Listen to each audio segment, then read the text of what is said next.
Welcome to crime analysis. కోల్కతాలో junior doctor rape కేసులో వచ్చిన పోస్ట్ మార్టం రిపోర్ట్ దర్యాప్తు చేస్తున్న ఏజెన్సీకి చాలా విసురుతుంది. ఎందుకంటే ఆమె శరీరం 150 మిల్లీగ్రాముల స్పెర్మ్ దొరకడంతో అది ఒక్కరు కాదు గ్యాంగ్ రేప్ అంటూ ఆమె తల్లి ఫిర్యాదు ఇచ్చారు. దాంతో ఎంతమంది రేప్ చేశారనే విషయంపై ఇప్పుడు దర్యాప్తు చేసిన సిబిఐ అధికారులు కోల్కతాలో నిందితుల కోసం జల్లెడ పడుతున్నారు. అసలు అత్యాచారం జరిగిన తర్వాత స్పెర్మ్ ఏ విధంగా కౌంట్ చేస్తారనే విషయంపై మనతో మాట్లాడడానికి ఉస్మానియా యూనివర్సిటీ ఫోరెన్సిక్స్ లో పనిచేసి రిటైర్ అయిన ప్రొఫెసర్ డాక్టర్ నారాయణ రెడ్డి గారు ప్రస్తుతం అంటున్నారు. ఆయన అడిగి ఈ కేసు గురించి అసలు యాక్చువల్ గా ప్రొసీజర్ ఏం చెప్తున్న విషయాన్ని ఆయన అడిగి తెలుసుకుందాం. సార్ నమస్తే అండి. నమస్తే అండి. సాధారణంగా మీరు ఉస్మానియా యూనివర్సిటీ ఫోరెన్సిక్ లో పనిచేస్తున్నప్పుడు చాలా రేప్ కేసులు చూశారు, ముఖ్యంగా ప్రత్యూష లాంటి కేసులు కూడా చాలా చూశారు. అయితే ఒక బాధితురాలిని మనం స్పెర్మ్ కౌంట్ చేసేటప్పుడు ఏ విధంగా కౌంట్ చేస్తారు, ఎలా దాన్ని ఆ టిష్యూని తీసుపెడతారండి? ఇప్పుడు ఒక బాధ్యతరాలను మనం ఎగ్జామ్ చేసేటప్పుడు మనకు ఇన్ఫర్మేషన్ బట్టి స్వాబ్స్ తీస్తాం అక్కడి నుంచి. వాటిని స్టెరైల్ స్వాబ్ యూజ్ చేయాలి. ఎందుకంటే కల్చర్ సెన్సిటివిటీకి మైక్రోబయాలజీ డిపార్ట్మెంట్ యూజ్ చేసి మనకు ఏదన్నా వూండ్ ఇన్ఫెక్షన్ వచ్చినప్పుడు ఏ రకమైన బ్యాక్టీరియాతో ఇన్ఫెక్షన్ ఉంది, దానికి ఏ రకమైన యాంటీబయాటిక్స్ పనిచేస్తాయని దానికి తీసేదానికి కేవలం స్టెరైల్, ఈ స్టెరైల్ గాజు ఇవంతా కూడా మైక్రోబయాలజీ ల్యాబొరేటరీలో ఉంటాయి. అవి తీసుకొని వస్తే చేతితో తాకకుండా సర్జికల్ గ్లౌస్ చేతులకు వేసుకొని ముక్కు నోటుకి ఒక క్లాత్ కట్టుకొని ఏ మాత్రం కూడా మనం మాట్లాడుతూ ఉంటే కన్నా తుంపర్లు పడినప్పుడు మన ఓన్ డిఎన్ఏ దానికి పోతుంది. అది స్వాబ్ తీసి ఫ్యాన్ ఎయిర్ కింద నీడలో ఆరబెట్టిన తర్వాత ప్యాక్ చేసి ల్యాబొరేటరీ పంపితే వాళ్ళు మనకు ఒక వారం లోపల డిఎన్ఏ ప్రొఫైలింగ్ ఇచ్చేస్తారు ఈ అర్జెంట్ కేసుల్లో. అంతకంటే ఎక్కువ టైం తీసుకోరు. అది ఓకే, కానీ అది ఎంత వెయిట్ అనేది కౌంట్ చేస్తుంటారు సార్? అలాగా వెయిట్ కాదండి, అది మిల్లీగ్రామ్ ఉండిండదు. ఆయన చెప్పింది మిల్లీ లీటర్. వెయిట్ చూడం, మిల్లీ లీటర్ ను మిల్లీగ్రామ్ అని అంటాడు ఆయన. అట్లే 150 మిల్లీ లీటర్లు అంటే మనకు ఒక టీ కప్ సాధారణమైన tea cup capacity 150 millilitre. మనము నీళ్లు తాగే గ్లాసు 200 నుంచి 250. సో అది ఆయన వెజైనల్ సెక్రీషన్స్ అవన్నీ కూడా అవి కూడా ఏవి కానీ కొలవరు, దేనికని తీసుకొని ఊరుతూ ఉంటుంది. అది ఎలా చెప్పాడో తెలియదు. ప్రత్యూష కేసులో ఎట్లయితే మునుస్వామి గారు తొందరపడి ఒకదానికి ఒకటి చెప్పి దాన్ని అంతా పక్కదావ పట్టించాడు, ఈయన కూడా అలానే చెప్తున్నట్టు నా అభిప్రాయం. ఎందుకంటే అట్లా ఎవరు కానీ 150 ml 150 వ్యక్తి కానీ ఒకసారి రతిక్రియలో పాల్గొంటే ఒక 2-3 రోజుల గ్యాప్ తర్వాత కేవలం అతని నుంచి వచ్చేది 3 నుంచి 5 ml మాత్రమే. అటువంటిది 150 ml రావాలంటే ఎంతమంది ఉండాలో ఊహించుకోండి. ఇది ఊహకు అందంది. తర్వాత నేను ఆయన ఇది కూడా చేశాను స్టేట్మెంట్. శరీరంలో అక్కడక్కడ గాయాలు తగిలాయండి. ఇద్దరు పెనుగులాడుతూ ఉన్నప్పుడు ఎక్కడైనా గాయాలు తగలచ్చు. ఆ గాయాలు ఎన్ని ఉండేది, ఒకడు కాజ్ చేశారా, 3-4 కాజ్ చేసిన అంత స్క్రాచెస్ ఉంటాయి. వాళ్ళను సైలెన్స్ చేయడానికి కొట్టింటారు. తర్వాత ఈ పెనుగులాడేటప్పుడు స్క్రాచెస్ ఉంటాయి, అతని మీద కూడా ఉంటాయి. ఈ పెనుగులాడేటప్పుడు ఇవన్నీ జరుగుతాయి. సో ఈ గాయాలను బట్టి ఒకడు చేశాడా 10 మంది చేశాడని చెప్పడం అనేది ఇంపాసిబుల్.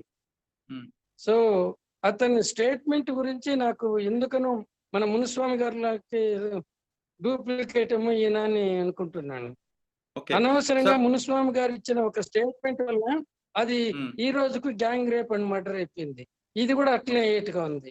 రెండవది, డాక్టర్లు ఎప్పుడు కానీ వాళ్ళు ఇటువంటి స్టేట్మెంట్ ఇవ్వకూడదు. వాళ్ళు పూర్తి ఇన్వెస్టిగేషన్ వరకు ఆగాల. దాంట్లో ఏమన్నా ఆనవాళ్ళు ఉంటే ఇంజరీస్ ఉన్నాయా లేదా, ఇంకా సెమన్ ఉందా లేదంటే మేము కలెక్ట్ చేసి స్వాబ్ పంపిణీ. ఎందుకంటే కత్తితో చూసేది సెమన్ లేక వెజైనల్ సెక్రేషన్ అని చెప్పటం ఇంపాసిబుల్. వెజైనల్ సెక్రేషన్స్ కూడా వస్తాయి సెక్స్ అయిపోయిన తర్వాత. చెప్పండి సార్. ఇందాక మీరు చెప్తున్నట్లుగా ప్రతిలో పాల్గొన్నప్పుడు మగవాడి ఎంత క్వాంటిటీ వస్తుందండి? 3 నుంచి 5 ml. అది ఒక 2-3 రోజులన్నా మినిమం గ్యాప్ ఉంటేనే 3 నుంచి 5 ml. మరి ఆయన 150 మిల్లీగ్రాములు అంటున్నారండి. ఆయన మిల్లీగ్రాములని తూకం వేరు, ఆయన 150 ml ఉంటది. 150 ml అంటే మనం ఒక టీ కప్, సాధారణమైన టీ కప్ సైజ్ అది. అచ్చా, అంటే అంత స్పెర్మ్ వస్తుంది అంటారండి? ఇప్పుడు రతిక్రియ జరిగేటప్పుడు లూబ్రికాంట్ ఫ్లూయిడ్ వెజైనల్ వాల్స్ నుంచి ప్రొడ్యూస్ అవుతుంది. అది ఓకే. అందరికీ తెలిసిన విషయమే. హ్మ్. ఆ ఫ్లూయిడ్ ను చూసి ఈ డాక్టర్ గారు సెమెన్ అనుకున్నాడు. అచ్చా! అది పరిస్థితి. సాధారణంగా ఎంత వరకు రావచ్చండి ఇది? ఆ ఫ్లూయిడ్ చాలా కారుతుందండి వాళ్ళలో హుహు. నుంచి. వాళ్ళు ఎంత ఉద్రేకానికి లోనయ్యి అంటే సాటిస్ఫాక్షన్‌కి అయితారో అంత ఎక్కువగా ప్రొడ్యూస్ అయితుంది. అచ్చా! అది కౌంట్ దాన్ని సెమెన్‌ను డిఫరెన్షియేట్ చేయలేము. ఒక కెమికల్ టెస్ట్‌తో తప్ప. అచ్చా! సో, ఆ ఫ్లూయిడ్‌ని చూసుకొని ఈయన సెమెన్ అనుకున్నాడు. హుహు. అంటే ఇప్పుడు 150 మిల్లీగ్రాములనేది కరెక్ట్ కాదంటారు మీరు. కాదు. ఎట్టి హ్మ్. పరిస్థితి అసలు గ్రాములనేది రాదు, అక్కడ వెయిట్ చేయదు. హ్మ్. ఓన్లీ ఎంఎల్ అందాజాగా 10 ఎంఎల్, 5 ఎంఎల్ అట్లా 100 ఇట్లా చూస్తాం గానీ వాటర్ గ్లాసులో ఎంతుందంటే మీరు మిల్లీగ్రాములు, గ్రాముల్లో చెప్తారా? అవును. చెప్పం గదా! అవును. అది. సార్ ఈ కేస్‌తో మీరు ప్రత్యూష కేస్ కంపేర్ చేస్తారు. ఎందుకు? ఎందుకంటే ప్రత్యూష కేసులో గూడా మునుస్వామి గారు ఇటువంటి ఇదే చేశాడు. చాలా సెమనొచ్చింది ఒకరికంటే ఎక్కువ అనేసి. దాంట్లో ఆయన జెప్పింది పట్టుకొని ఎవరికి వాళ్ళు కథలమ్మినారు. అప్పుడున్నటువంటి కమిషనర్ ఆఫ్ హైదరాబాదు ఆయన తొందరపడి ఇది రేప్ అండ్ మర్డర్ అన్నాడు. ఆయన్ని కరెక్ట్ చేయడానికి డైరెక్టర్ జనరల్ ఆఫ్ పోలీస్ అప్పుడున్న రాములు కాదు, కాదు ఇది ఓన్లీ సూసైడ్ అన్నాడు. ఇలా ఒకదానికొకటి పోతే చాలా అయిపోయి ఇప్పటికి కూడా అది అది గ్యాంగ్ రేప్ అండ్ మర్డర్ కిందనే డెడ్ బాడీని తీసుకొని హాస్పిటల్‌కి తెచ్చినారనుకున్నారు. హాస్పిటల్‌లో ఎవరైనా డెడ్ బాడీకి 15 గంటల 45 నిమిషాలు ట్రీట్మెంట్ ఇస్తారా? తర్వాత ఆమె తల్లి ఆ అమ్మాయి ఆసుపత్రిలో చేరిన తర్వాత సుమారు 2 గంటల తర్వాత హాస్పిటల్‌కొచ్చింది. ఆమెకు ఇన్ఫర్మేషన్ తెలిసి వచ్చేప్పటికి. అప్పుడు 7 మంది డాక్టర్లు ఆమెను పరీక్ష చేస్తా ఉంటే వాళ్ళలో ఒకరు హౌ ఆర్ యూ అని అడిగితే ఆ అమ్మాయి ఓకే సార్ అనింది. ఇది కూడా అన్ని పేపర్‌లోన ఫిబ్రవరి 14, 2002 మార్చి 14, 2002లో వచ్చింది. అదంతా చూసిన తల్లి కూడా ఇప్పుడెందుకో తన కారణాలకు గొంతు పిసికి చంపి హాస్పిటల్‌కి తెచ్చినారంటున్నారు. సో, ఇలా మనం ఒకటి గాని అసత్యాన్ని చెప్పితే అది తిరిగి, తిరిగి, తిరిగి, తిరిగి పోయి మన దగ్గరికొచ్చి మనం సృష్టించిన అబద్ధాన్ని నిజమని నమ్మే స్థితికొస్తాం.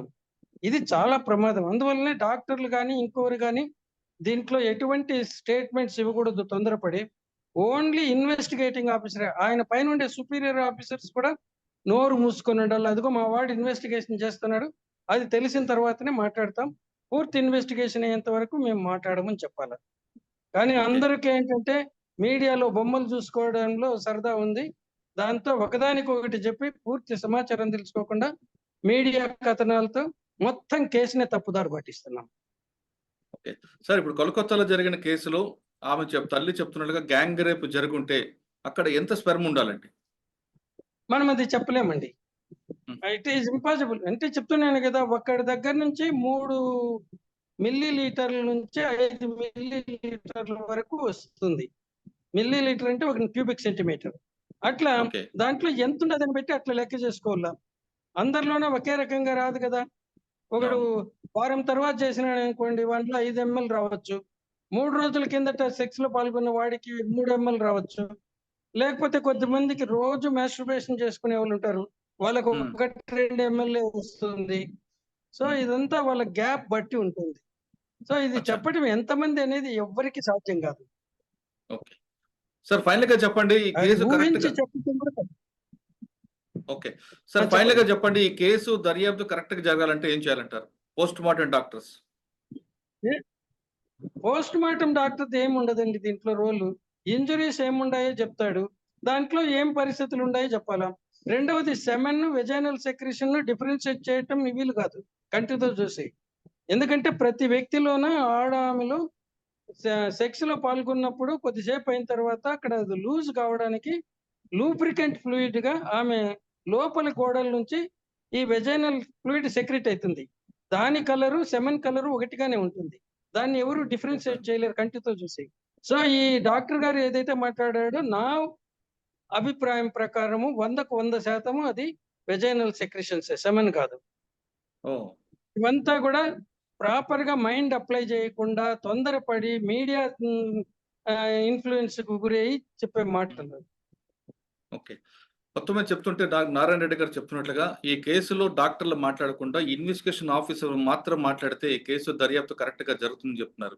లేదా ఎక్కడ ఏ మాత్రం తేడా వచ్చినా ఇది మరో ప్రత్యక్ష కేసుగా మారి ఇప్పటికీ ఎప్పటికీ మిస్టరీగా ఉండే అవకాశం ఉందంటూ నారాయణ రెడ్డి గారు చెప్తున్నారు. ఇది కోల్కతాలో జూనియర్ డాక్టర్ రేప్ కేసులో నారాయణ రెడ్డి గారి విశ్లేషణ.